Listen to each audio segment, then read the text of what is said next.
Başlayayım mı? Peki. Herkese iyi günler. Şu anda size Doktor Kawamura'yı takdim etmek istiyorum. İlginç bir konuyla uğraşıyor. Birazdan kendisi anlatacak size olayı. Ben daha fazla derinleştirmek istemiyorum çünkü hakikaten onun konusu.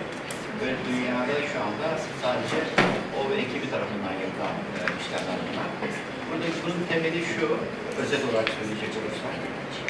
Şimdi birazdan yaşı falan da sorarsınız. Belli bir yaşın altında erken menopoza girmiş kadınlarda bir takım laboratuvar prosedürlere uygulayarak yumurtalık dokusuna foliküllerin stimülasyonunu sağlamak ve buna bağlı olarak primordial folikül dediğimiz bitmiş foliküllerin doku içerisinde oluşumunu teşvik etmek ve bundan dolayı da işte daha sonra burada oluşan foliküllerin gelişmesiyle yumurta elde etmek ve bilahare gebelik elde etmek.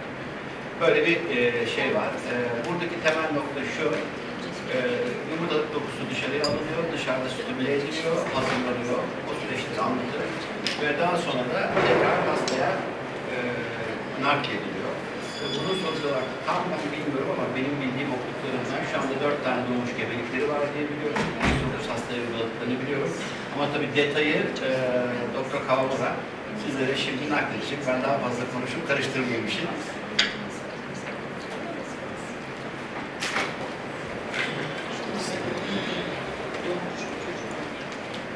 Üreme tıbbında yani ümit vadeden, yeni gelişmelerden bir tanesi diye bu konuyu gündeme getirebiliriz ve şey yapabiliriz, üzerinde tartışabiliriz diye düşünüyorum.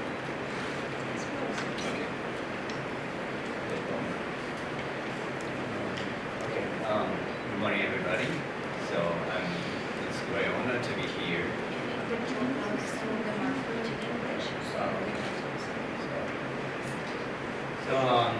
It's a great honor to be here, and actually this is the first time I'm visiting Cyprus.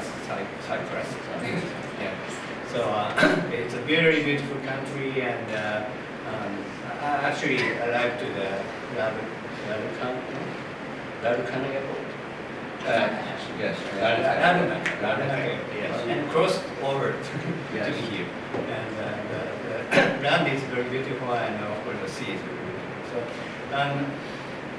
actually in Japan, different from this country, many women is very aged, for the reproduction. So, regular patient age is already over 40 to receive infertility treatment in Japan. And because now we are facing the issue of the decreasing ovarian result, that means decreasing the number in the ovaries. So, of course, in the natural course, the woman result in a menopause around 50 of age, but in some cases, so the menopause will arrive around before 40. So such woman is diagnosed as primary ovarian insufficiency, POI. Now he's an early menopause. The definition is a little bit different. Early menopause is amenorrhea before 44.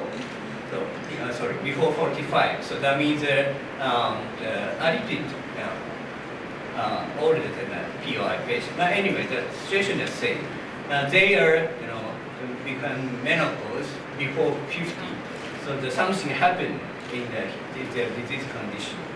So there is some, in the etiological findings, there is some reason for to result in suffering the POI or early menopause. The most famous one is a genetic disease.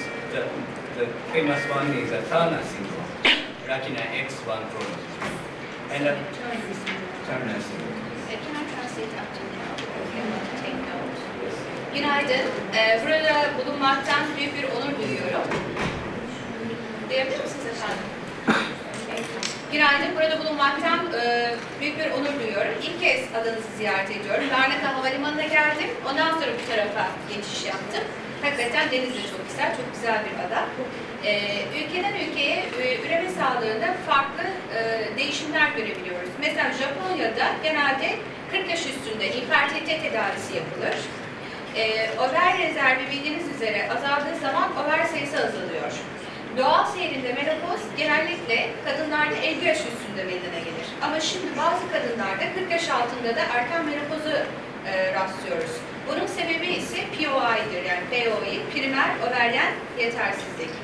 45 yaş altında görüldüğü gibi amenüri, bazen yani 50, genel olarak 50 yaş altında POI aslında menopoza neden olmakta. Bir de bunun dışında başka sebepleri de olabiliyor erken menopozun. Örneğin bir genetik rahatsızlık olan Turner sendromu.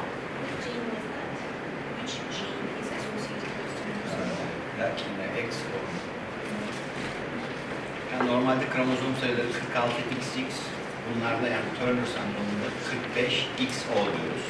Yani bir kromozom olmuyor. And also there are several specific gene abnormalities. The most famous one is FMR, fragile mental retardation gene. And also FOXL2, which is also famous. FOXL2.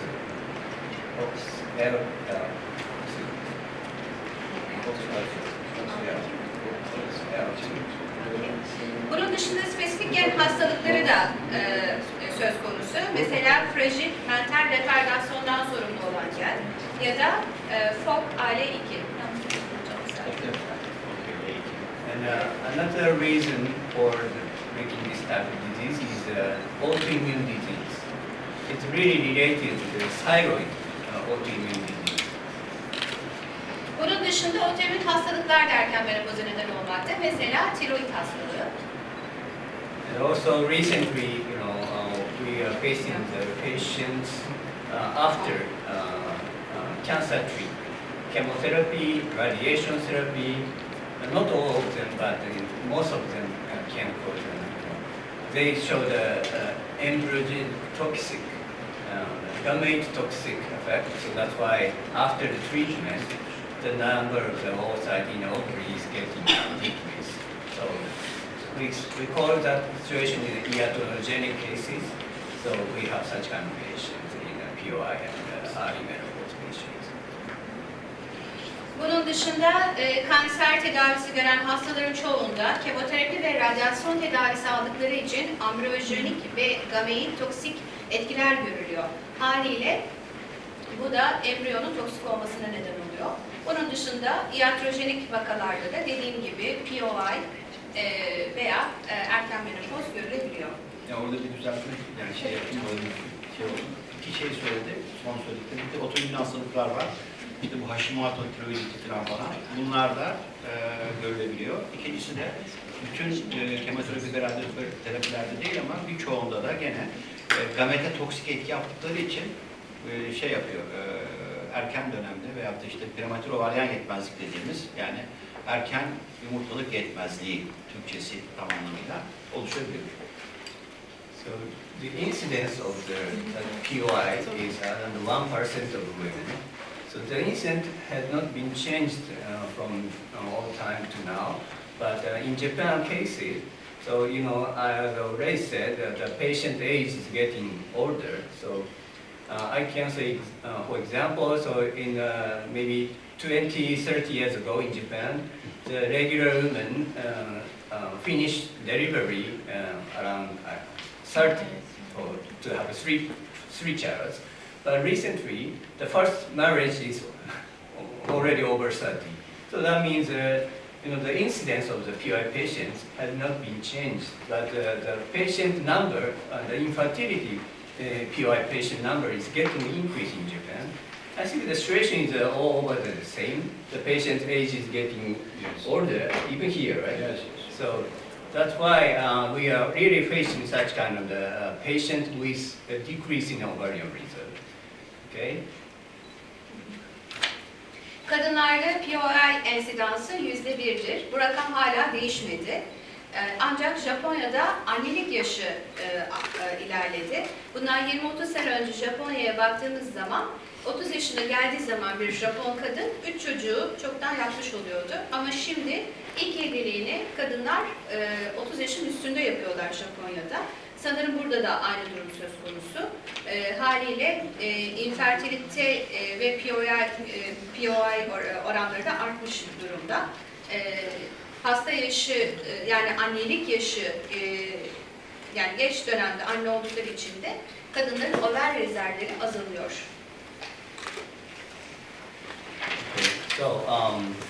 So if the patient, the number of the oocyte, I mean the follicles, the tiny one including the oocyte, the number of the follicles will be less than 1,000. So regular, cycling mass will be stopped. So the number of the residual follicle in the ovary will be less than 1,000. It's called arrested mass. Okay, menstruation. Oosit sayısı, yani foliküler küçücük yapılar da dahil olmak üzere sayımı yapıldığında 1000'in altındaysa o zaman menstrüasyon döngüsü durmaya başlıyor.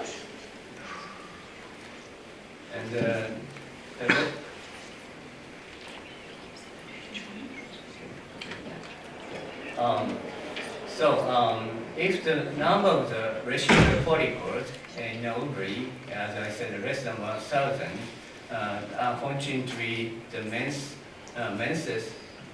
menstruation will stop. But before stopping the menstruation, the patient, women feel irregular menses before. It's a first symptom of the POI and decreasing ovarian reserve. And then after several months, or it depends on the patient, so they finally stopped all the menstruation. Rezidüel folikül dediğim gibi sayı olarak 1000'in altına düştüğü zaman önce menstruasyonda düzensizlikler başlıyor. Bu da POI'nin aslında ilk semptomudur. Yani aslında kadında rezervin azalmaya başladığı anlamına gelir. Daha sonra da nihai olarak artık menstruasyon duruyor. So after such menopause situation, so of course the patient had no ovulation, no releasing the egg from the ovary. It's very hard, almost impossible to become pregnant using their own eggs. So to treat such kind of patient, so there is no good way to use their own eggs before my discovery. So they try to do receive the treatment with oocyte donation. So here is a legal, Yes. hardly. Yeah. So oocyte donation is the most successful option, but the patient really want to have their own baby, genetically their own baby. So that's why, especially in Japan, the oocyte donation is prohibited to do it. So we try to discover the new method to enable to conceive using their own eggs. Evet, bundan sonraki dönemde diyor gelişmiyor ve buna bağlı olarak da işte başka metotlara söz etmek gerekiyor. Oocyte donation bunlardan biri diyor. Bu Japonya'da yasak diyor, Türkiye'de de yasak. Bu nedenden dolayı bu kişilerin farklı bir yola, farklı bir sürece girmeleri gerekiyor. Evet. So okay. Yeah, he covered. Okay. So I can tell you the brief method. What we are doing now is now the woman has two ovaries. So we remove one side ovary using under laparoscopic surgery, and then after removing the ovary, the follicles, residual follicles contained in the surface of the ovary, we call the name is the cortex, the surface of the ovary.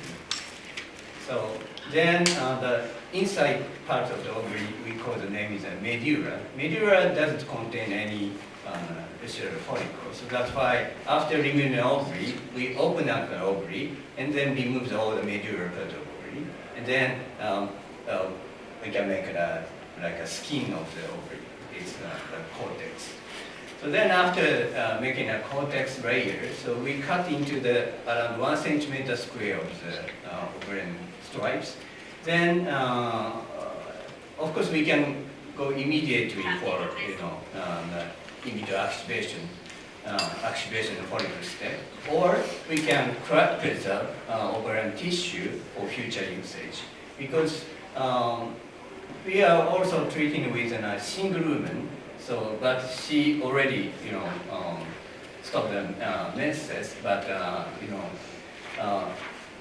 the decreasing residual follicles is continue and after menopause. So it reaches to the, of course, 0 number.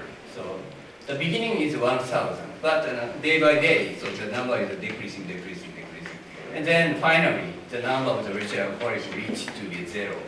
Now, once they reach to 0, nothing can be done. So even our IV approach, so we cannot treat the patient. So that's why if the patient is still single woman, so we can recommend to cryopreserve the ovary using our approach. And so that's why it's a cryopreservation one option.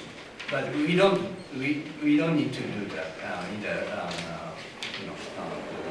already married women. So in such case, we treat in now we have an ovarian cortex around 1 centimeter, right? So that then further cutting into tiny tubes around 1 millimeter square, and then culture outside of the body for 2 days with a drug. That drug can induce the activation of sleeping primordial follicle. Sleeping primordial follicle. Primordial follicle is most tiny, the beginning of the follicle. So then at that stage, all the follicles are sleeping, But after our in vitro treatment, they start to wake up and start to grow. But Kısaca her kadında 2 over vardır. Biz bir tarafı laparoskopiyle alıyoruz. Rezidüel folikülün korteks kısmını çıkartıyoruz. Korteks kısmı dediği şey yumurtalığın yüzeyi. Yüzeyini çıkartıyor. Evet. Overin iç kısmından yani medurayı alıyoruz. Bu kısım folikül içermez. Yumurtalık böyle 2 kısımdandır. Bir dışarıda korteksi vardır, içinde de medullası vardır. Medullayı ayırıyor, korteksi böyle seriyor. Onları birer santimetre karelik küpler halinde kesiyor ve donduruyor. In vitro ortamda folikül aktivasyonu yapıyoruz veya koruma yapıyoruz. Sonuçta kadınlarda folikül sayısı 1000 ama günden güne bu sayı 0'a doğru azalıyor.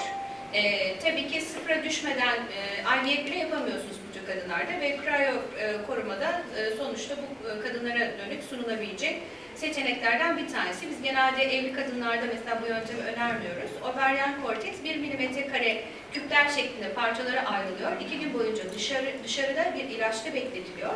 Ve hocam doğru algıladıysam ondan dolayı tripin primordial folikül dedik.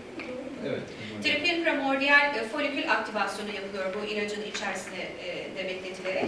Ve in vitro ortamda foliküller bu şekilde uyandırılıyor, canlandırılıyor. Yani 2 türlü işlem yapılıyor. Ya hemen yapıyor ama genelde bunları topluyor, yapıyor. Birer santimetre karelik şeylere bölüp donduruyor. Koruma dediği bu. Yani foliküllerin bitmesini engellemiş oluyor. Daha sonra ihtiyaca binaen bunlar daha küçük küplere yapılıyor.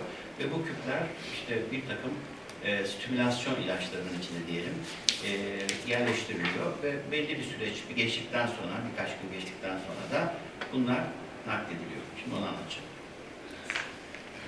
So now we are doing the ovarian tissue culture, right? And 2 days later, we wash away all the reagent and then graft into the body using the laparoscopic surgery again. So the basis of the follicular activation contains two methods. One is, as I said, wake up the sleeping follicle using a cell signaling pathway. The name is a PI3K. PI3K signaling pathway, we are doing a simulation of this pathway, then results in the activation of primordial follicles. Also, now, as I said, we are cutting the ovarian cortex into tiny, very tiny pieces, so it can, cause how to say, physical stimulation,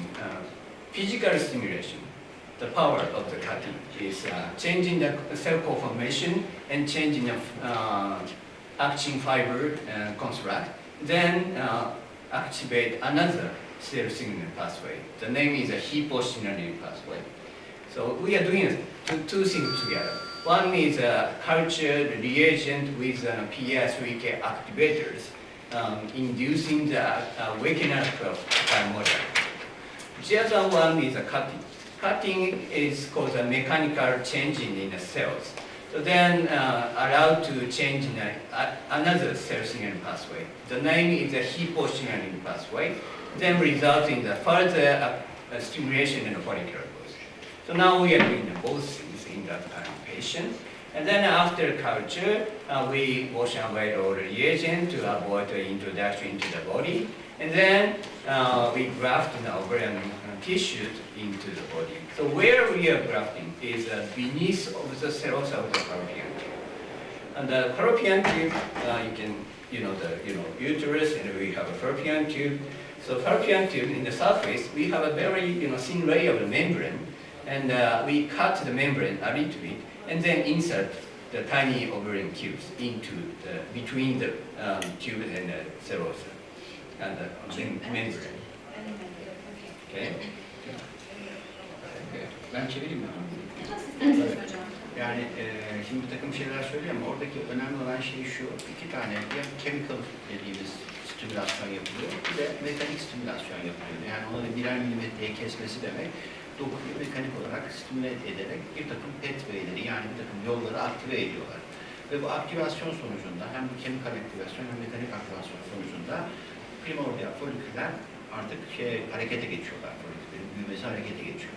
İşte bu aşamadan sonra bu dokuları yıkayarak tekrar laparoskopi eşliğinde yerleştiriyorlar. Böyle şöyle bir şey, yani elimizde bir şey yok. Şu uterus, yani rahim, şuraya tüp dersek, bunun hemen arkasında peritonu açıyorlar. Basit bir işlem o. Ondan sonra tek tek o küp küp minnacık parçaları buralara koyuyorlar. Ve daha sonra bunun üzerini kapatıyor ve böylece iyileşmeye bırakıyor. Ve bir süre sonra onlar orada bir kısmı çalışmaya başlıyor. Bir şey söylemenin yanına ekiliyor gibi. Tabii aldığı yerin biraz yukarısına. Rahmin içine değil yani. Hayır. Peki yumurtadaki DNA zincirini bozmuş olmuyorlar mı minik?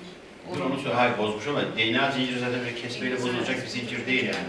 O çok küçük yani. Bir şey olacak bir şey değil.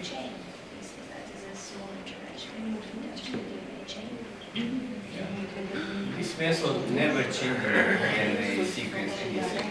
Bu yöntem DNA sekansını veya bu tür yapıları hiçbir şekilde değiştirmiyor. And that's why I can say it cannot, increase the incidence of the genetic disease in a fetus.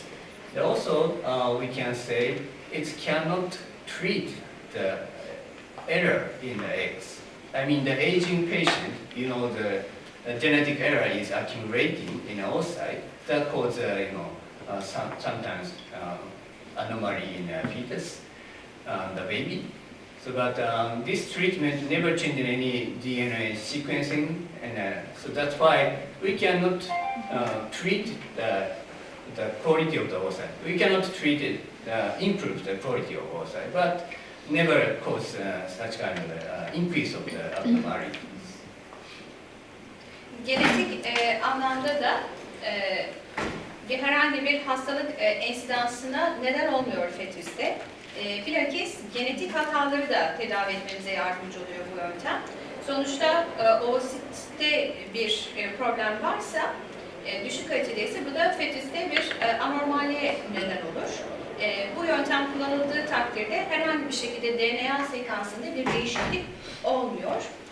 Oosit kalitesini daha kötü hale de getiriyor. Yani oosit kalitesini de arttırmıyor da aynı zamanda. Neyse o yani. Yani ileri yaşlı bir hastaya yaptığınız zaman eğer anaköyde varsa, yani risk varsa, anomali riski, o da devam ediyor yani bir şekilde nükleosu iyileştirmiyor, onu demek istiyorum. Bu nakilden sonra aileye ilaçları verilmeye devam ediliyor mu? Sonra da Following this implantation of the bracts, do you continue to administer the IVF drugs? Yes. Such kind of IVA approach is just waking up the follicles and also stimulate the initial part of the follicle growth. But after that, we have to stimulate further for follicular growth using the HMG or recombinant FSH injection, like a regular IVF protocol. But there is several tips, but basically, so we have to do the ovarian stimulation using the drugs. So it's the same as a regular in vitro fertilization protocol. Normal yani tüp bebekteki programlarda nasıl yapılıyorsa, yani 3 aşağı 5 yukarı aynı onu söylüyor. Burada da aynısı yapılıyor. Yani regular IVF programlarında yapıldığı şekliyle gene bir takım tüp bebek ilaçları var ya işte FSH ilaç falan ve işte yumurta çatlatma diyoruz onun için HCG. Aynı ilaçlar kullanılarak, o programda uygulanarak foliküler stimülasyon diyoruz biz. Yani yumurta gelişimi sağlanıyor. Peki hocam o işlem esnasında yumurtayı önce şu bir nakletmeden dışarıda izole edip mikroenjeksiyon denemişler mi? Olmaz mı yani? Hani çünkü daha konuşuyor zaman dışarıda. Ama yerleştirdikten sonra alıyor oradan. Yerleştirmeden. İşte bu bir geliştirme süreci. Yani onu önce geliştiriyor, ilerletiyor, normale getiriyor, arkasından işlemeye devam ediyor. Zaten gelişmiş dışarıda. Dışarıda bir şey gelişmiyor. Dışarıda yumurta geliştirebilme öncesi sürece geliyor. Yani orada primordial folikül oluşumu konusunda şey yapılıyor, stimülasyon yapılıyor. Yani o ilk aşamada hazırlanıyor yumurta. Ekim yapılıyor o zaman. Öyle de diyebilirsin. Öyle de diyebilirsin. Peki bu binden aşağıya doğru gidiyor. Biz sıfırlanırken hem menopoz hem de yeksan devam ediyor. İşlemin başarısı, gebelik elde edilmesi sürecine giderken ne kadar erken düzeyde yakalarken yani azalma sıfırlanmadan ortalarda bir yerde yapıldığında etkisi var mı? Tamamen sıfırlandığında yani menopoza girmiş kadınlar Which time is the better? Early or late? Successful. Think about successful rate. In which cases has a good chance in this technique. Bununla bağlantılı olarak bir de menopoza girmiş, menopozunu tamamlamış kadınlar için de bu anlamda bir tedavi şansı oluyor mu?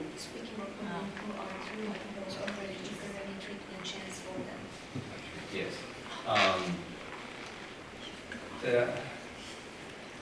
The most important point is the patient without residual follicles never respond to our IVF approach. The patient should have some residual remaining follicles inside our ovary. But unfortunately, current medical technology, we cannot predict the residual follicle in the ovary without inside the body. I mean, if we remove the ovary in the outside the body, we can do the histological analysis to detect the residual follicles. But inside the ovary, it's almost impossible. The most sensitive method is measuring AMH level, anti-mullerian hormone levels. But the most cases of the PY patient, even the patient has regular menses, so their AMH level is undetectable levels, lower than almost zero. So that's why even the regular menses, their AMH level is already zero. So that means it's impossible to predict the residual follicle using that AMH measurement. So but we continue to do the IVF approach with histological analysis. Now what we found is within 4 years of the amenorrhea, they likely to have a residual follicle. But over 4 years, are likely to have a residual follicle. 40 years or? 4 years of amenorrhea. Amenorrhea döneminde 4 yıl. So, but it really depends on the patient, and it also depends on the reason, the cause of the PI disease. So, but at least now we have to once remove the ovary outside, and then we can decide. But before that, it's very hard to say. But as I said, one good predictor is duration of the amenorrhea. It should be shorter. Yeah, shorter duration amenorrhea likely to have residual follicle, but no guarantee. Even the 1 year, within 1 year, some patients entirely lost all the follicles. So that's why it's a little bit hard to predict, but no good way to predict. That's why the duration amenorrhea is, I think, the best one. Rezidüel folikül asla tüp bebek tedavisine yanıt vermiyor. Ne yazık ki bu da önemli bir nokta. Ne yazık ki günümüzdeki teknolojilerle şu anda vücudun içerisinde, over içerisinde de bir tespit yapamıyoruz. Yani mecburen onu dışarı alıp bir parçasını histolojik analiz yapmak zorundayız. Hormon düzeylerine bakabiliyoruz bu şekilde ve POI düzeylerine bakabiliyoruz. Ve folikül rezervini dediğim gibi ancak dışarı parçayı aldığımız zaman analiz edebiliyoruz. Amenorrhea süresi 4 yıl olduğu zaman rezidüel eğer folikül kaldıysa o zaman hastanın bir şansı olabiliyor. Tabii bu hastanın durumuna göre değişen ve POI'nin arkasındaki sebebe göre değişen bir durum. Bir parçasını, bir yumurtayı dışarıya alıyoruz, inceliyoruz, ona göre karar veriyoruz. Ama tabii rezidüel folikül bu süre ne kadar amenorrhea süresi kısa ise rezidüel folikül daha yüksek sayıda olabiliyor ama asla bu tabii garanti değil. Evet, bu hemen yani yaklaşık olarak aynen. Sadece oradaki işte süreyi 4 yılı söyledi. Dedi ki 4 yılın altında olanlarda bulma şansı daha yüksek. Özeti bu yani. Ama hiçbir şekilde bir yıllık amenorrhea var. Bunda rezidüel folikülü bulup ondan işte stimülasyon yaparız diye bir şart yok. Bulamayabiliriz. Bunun bitmesi Evet, reglinin bitmesine, amenorrhea reglinin bitmesine itibaren ki 4 yıl içerisinde. 4 yılın üzerinde olduğu takdirde onlarda herhalde şansın çok daha az olur. çalıştırdığı hücreler, kök hücreler mi? Yok, kök hücreler değil. Orada kalan rezidüel hücreler. Yani onlar rezidüel yani kalın hücreler. Kalın hücreler. Onlar belli bir süreçten sonra işte büyüyorlar, primordial folikül oluyorlar ve yumurta oluşturuyorlar. O kalan hücreler ama hiçbir şey o kalan hücrelerin garantisinin olmadığını söylüyor. Peki bu 29 derecede 4 gebelik. Şimdi soralım bunu. Ben 29 gibi. Ya da kaç derecede kaç gebelik? Kaç gebelik oldu? Kaç vaka yapıldı?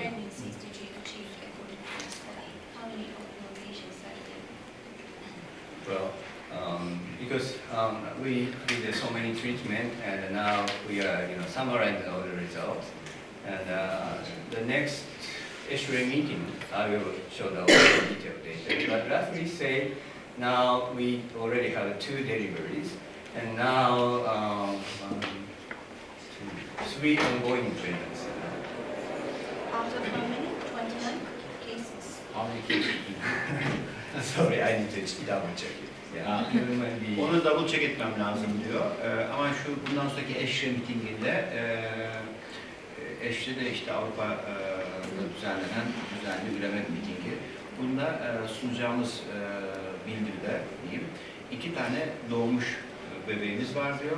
3 tane de ongoing gebelik diyor. Bu da şu anlama geliyor. Yani artık devam eden gebelikler bu ilk 12 haftayı aşmış, ilerlemiş, doğma şansı yüksek olan gebelikler.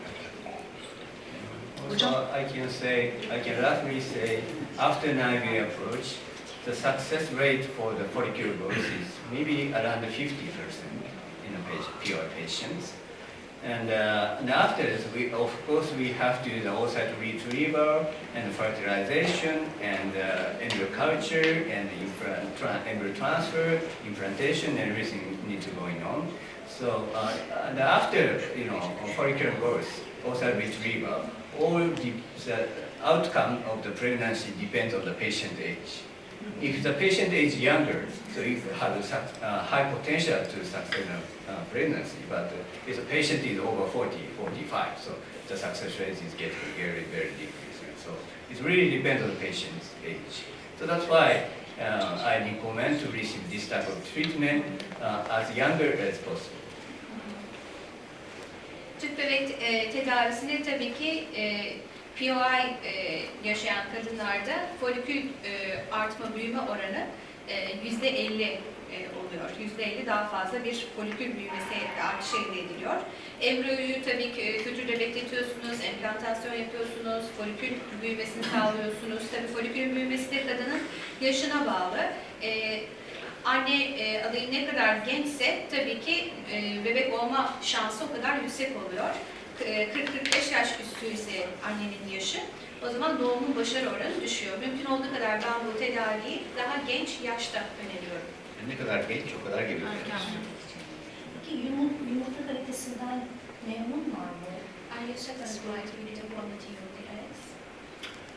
Yes, actually, the quality of eggs is, I think, lower than the naturally developed follicles. Yeah. But I'm still rechecking all the data, but it's, my roughly say the quality of oocyte is, I think, a little lower than the naturally developed follicles. The reason is very simple, because all the cases in the oncofertility field, the cancer patients, they are also doing the cryopreservation before the treatment, and then after the treatment, they're grafting the ovary. But the success rate is not so high because of the reperfusion ischemia phenomenon is occurring. The reperfusion ischemia means once remove the ovary and then grafting. After grafting, the ovary should have a neovascularization. The vascular, the artery and vein all need to come into the grafting ovary. Then they can survive. But now it occurs until around 4 to 5 days after grafting, but during just very short time, so it's really difficult to make enough the neovascularization. That causes a decrease in oocyte quality. So it's always facing the oncofertility field. So in our approach, it's the same thing happens. So we are grafting, right? And then vascularization will come later. But if it is not successful, of course, a follicle cannot grow. And it's partly successful. Of course, follicle can grow, but the quality of the oocyte is not good. And we actually realize that part is amount of the FSH or HMG for the stimulation. Because we are first giving a very small regular amount, like 150 or 225 unit. So it's a regular amount of the ovary stimulation, but it's a little bit hard to get an follicular dose. Then we change the higher amount, so then suddenly the patient starts a follicular dose. This means, again, the low vascularization in the grafting follicles. We are checking the blood levels.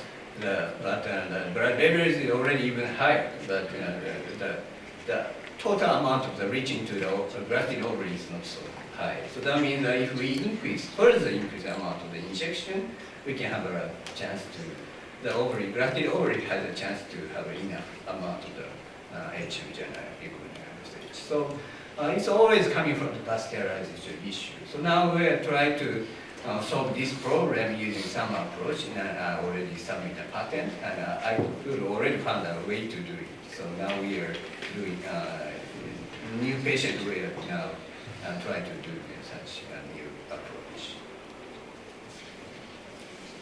Yumurtaların kalitesi elbette ki doğal yolla gelişmiş foliküllerle karşılaştırıldığı zaman daha düşük oluyor bu tedavi yönteminde. Yani oosit kalitesi daha düşük oluyor doğal seyrindeki meydana gelen oosite göre. Öte yandan bunun sebebini şöyle açıklayabiliriz. Mesela onkofertilite hastalarında kanser tedavisine başlanmadan önce koruma yapılıyor bu hastalarda. Ondan sonra overleri çıkartıyoruz. Fakat tekrardan bu hastaları incelediğimiz zaman bir reperfüzyon iskemisi geliştiği için gebelik şansı daha düşük oluyor bu hastalarımızda. Sebebi ise bu grefleme tekrar yapıldığı zaman mesela kanser tedavisi gören kişilerde de bu dokuların revaskülarizasyona ihtiyacı oluyor. Bunun için bir 45 günlük bir sürece ihtiyaç var. Revaskülarizasyon geciktiği zaman da bu sefer oosit kalitesi de sorunlu oluyor. Bildiğiniz üzere parça alıyoruz dışarıyı, hazırlıyoruz. Sonra greflemesini yapıyoruz. Revaskülarizasyon olmasını bekliyoruz. Bunun için FSH, HMG doğru mu anladım hocam? HMG uygulaması yapılması gerekiyor overlerin stimüle edilmesi için. Ondan sonra ancak birden folikül gelişimi başlıyor ve kan testi de yapıyoruz ayrıca bu kişilerde. Kan düzeyleri mesela normal yüksek olduğunu görürüz ama bu grafleme yapılan bölgeye de kanın gelmesi için enjeksiyon yapmak zorundayız. Yani bu tür vakalarda prevaskülarizasyon sorunlu oluyor. Yeni hastalar almaya başladık bu yöntemi de deneyip görmek için. Şimdi bilimsel çalışmaların aldıkları hastalar da ortak özelliklere dikkat ediyorlar değil mi? Yani ortak hastalar seçiyorlar. Önce onu soracağım. You try to recruit the patients who have common problems. Neyi kastediyorsunuz? Yani ortak özellik, erken menopoz dönemindeler bu hastalar. Ondan sonra yaşları belki özellik gösteriyor vesaire, yani bilimsel çalışmaları için. Şimdi şunu sormak istiyorum. Bu kişilerde, bu hastalarda mesela ikisinde gebelik oluşmuş. Diğerlerinde oluşmamış. Yani ikisinde doğum oluşmuş. Doğum oluşmuş, özür dilerim. Üç Diğerlerinde tanesinde oluşmamış. orijinal gebelikleri var. Neye göre, nedir mesela diğerlerinde gebelik oluşmamasının nedenleri? O gebelik oluşan iki hastanın özelliği nedir diğerlerinden farklı olarak? Daha mı genç mesela? Uygulamalarında, kendi uygulamalarında, bilimsel çalışmalarında bir sorun olarak gördükleri bir nokta var mı? Bu nokta ortadan kalkarsa bizim önümüz daha da açılır diyebilecekleri.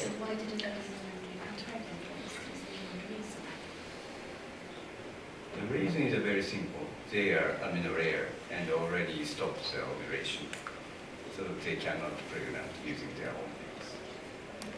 So the inclusion criteria is at the beginning. We haven't, actually we all include. There's already explained that there are several causes, several reasons to maintain a POI, right?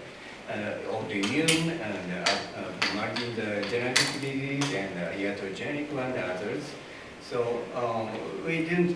We all enrolled our project, at that time, because we worried about the future situation of the pregnancy, so the highest age is limited to be less than 46.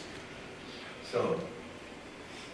The reason is, perinatal disease likely occurred in Asian women. So it's very simple, the criteria. And of course, they already stopped the menses. They already, menopause. And likely, when we reported the second paper, the mean amenorrhea duration is 6 years. So 6 years stopped the menses. So then we applied such kind of patient and succeeded to the follicular growth and getting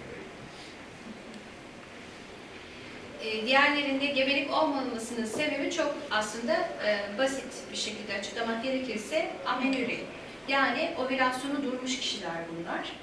Biliyorsunuz POA'nın açıklamıştım farklı sebepleri var. Otoimmün nedenler olabilir, genetik nedenler olabilir, iatrojenik nedenler olabilir. Biz bu tüm nedenleri de çalışmamıza bu bahsettiği vaka serisine dahil etmiştik.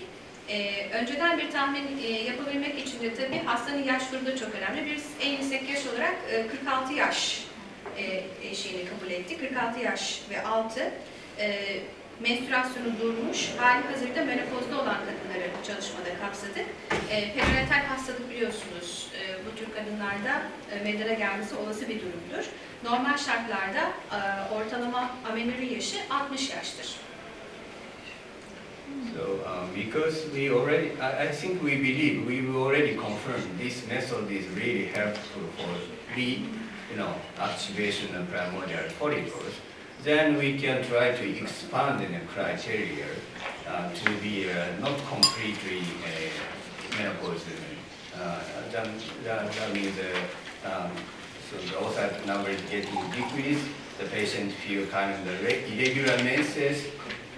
Because as you know, the primordial follicles never regenerate inside the body after the birth. So that means, and also the decrease in the number of the follicles never can stop. they are progressively getting very, very low, and finally it reached to the 0 level.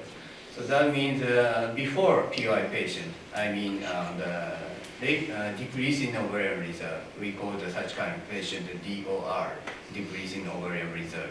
This type of patient, I don't know, nobody can predict, but usually within several years, they become POI patient and they lost all the follicles. And before that, we can also treat such kind of patient using an IV approach.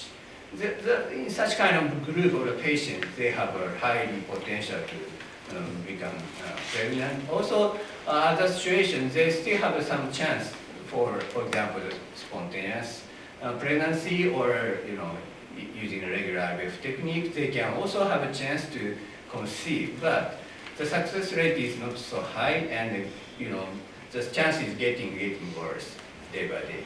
So as I said, the patient has 2 ovaries. So that's why what we are doing for future treatment, we recommend to remove the 1 ovary and make it frozen. And then you can receive the regular IVF or regular infertility treatment until they become amenorrhea, they become menopause. And after they reach to the menopause, they saw the frozen ovary, then they can do our IVF approach. So like an insurance for future fertility. Hali hazırda bizler primordial foliküllerin aktivasyonuyla bunu yapabileceğimizi doğrulamış olduk. Yani düzensiz menstrüasyonu olan kadınlarda, özetle kadınlarda sonuçta 1000 kadar bir rezerv var. D primordial folikül eninde sonunda kadın anatomisinde yavaş yavaş zamanla azalacaktır. Bir noktada artık 0 noktasına gelecektir. İşte bu DOR dediğimiz hani decreasing ovarian reserve, azalan overyen rezerv vakalarında birkaç sene sonra POI gelişimi oluyor. Bu sefer de rezervinin neredeyse tamamını kaybetme noktasına geliyor bu kadınlar. İşte tam bu zaman aralığında bu kadınlarda hiç kimse bu sürenin ne kadar olacağını tam olarak önceden kestiremiyor. Bu vakalarda işte bu aralıkta yüksek bir hamile kalma potansiyeli oluyor primordial folikül canlandırmasıyla. Bazı vakaların spontan şekilde gebe kaldığını da görüyoruz ama kendiliğinden gebe kalma başarı oranı çok yüksek değil bu aralıkta bulunan kadınların. Sonuçta 2 yumurtalığı varsa bir kadının bir yumurtalığı dışarı çıkarıyoruz, donduruyoruz. Normal IVF tedavisini alıyor kadın ta ki menopoza girene kadar. Yani bir nevi bir sigorta gibi kriyo koruma yapıyor, donduruyor.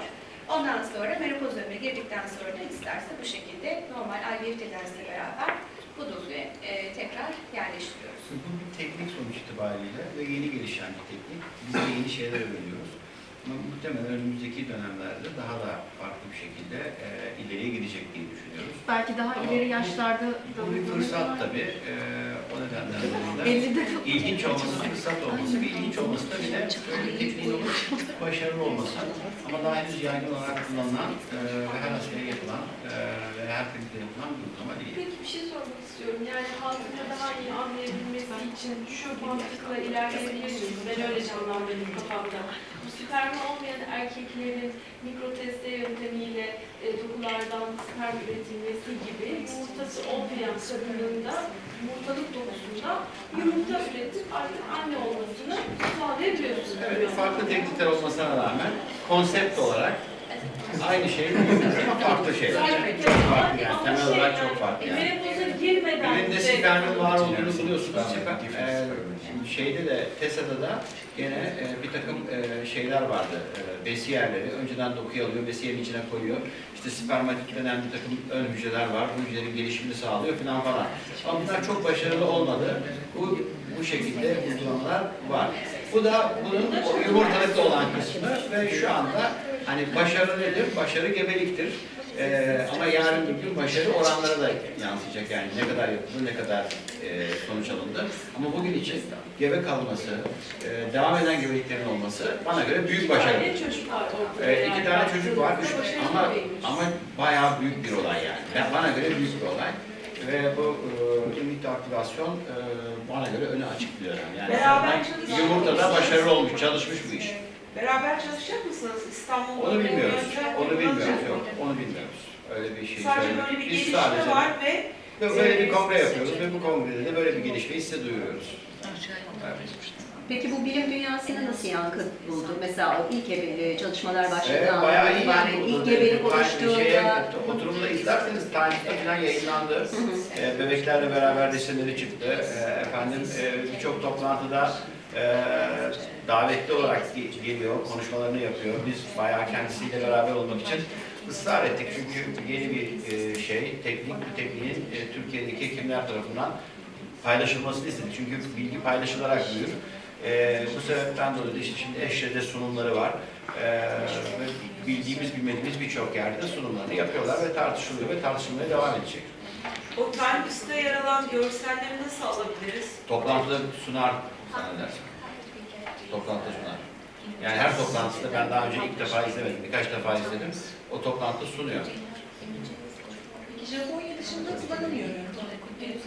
Japonya dışında kullanılıyor diye değil. Şu anda Amerika'da bir merkezle beraber çalışıyorlar. Stanford'da. Ama şu aşamada Japonya'da yapılıyor. Bir takım şeyler de teknik kurallarla yapılıyor. Etik komite izinleriyle yapılıyor. Zannedersem bunlar önceden hazırlandı, alınıldı ve bunun üzerinde ilerleniyor şu anda. Peki aynı yöntem. Çok teşekkür ederim. Sorunuza cevaben, eğer bir hocamıza mail atarsanız size hangi görselleri müsaade ediyorsa kullanması gönderecek, yayında kullanabilirsiniz. Have your email address? Sure, I will. İkinci verecek size. Aynı yöntemin menopozu dolmuş olmasın mesela biz geçirdiğimiz için olabilecek mi gelecekte? In the future, would it be possible to use the very same techniques or to postpone those? Postpone. Well, we can do the cryopreservation already. So the menopause needs two means. One is no ovulation. The other one is no sexual hormone production. Okay. So ovulation is maybe using our method can postpone a little bit, but the production of the sex steroid hormone, estrogen, progesterone, patient likely to have a long-term production, but the number of the follicles are very limited, even using our approach. So that means that the chance is not so long, maybe within 1 year or 2 years. So that's why, for that purpose, the ovulation part can be postponed, but the production of the sexual hormone is not so easy. But we already have a very good way, just taking a pill or the patch and a gel, and we have so many kinds of the medicine for the treating such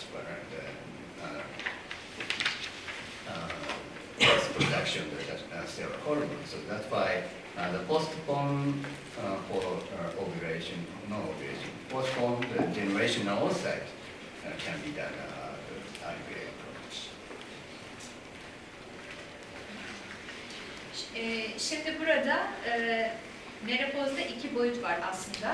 Bir taraftan ovülasyon durmuş oluyor, öbür taraftan da hormon üretimi durmuş oluyor. Yani östrojen, progesteron hormonu üretimi duruyor. Uzun vadede belki diyebiliriz ki 1 senede, 2 senede bu hormonları hani biraz üretebiliriz. Piyasada birçok ilaç var bununla ilgili ama bunu yapmak hiç de kolay değil. Ama ovülasyon konusuna gelecek olursak, ovülasyonda ise erteleme yapılabiliyor. Oosit üretimi mesela ertelenebilir. Zaten dondurmanın amacı o yani. Donduruyor, bekliyor. Daha sonra da istediği zaman da aktif edip kullanıyor. Evet. Teşekkür ediyoruz. Teşekkür ederim.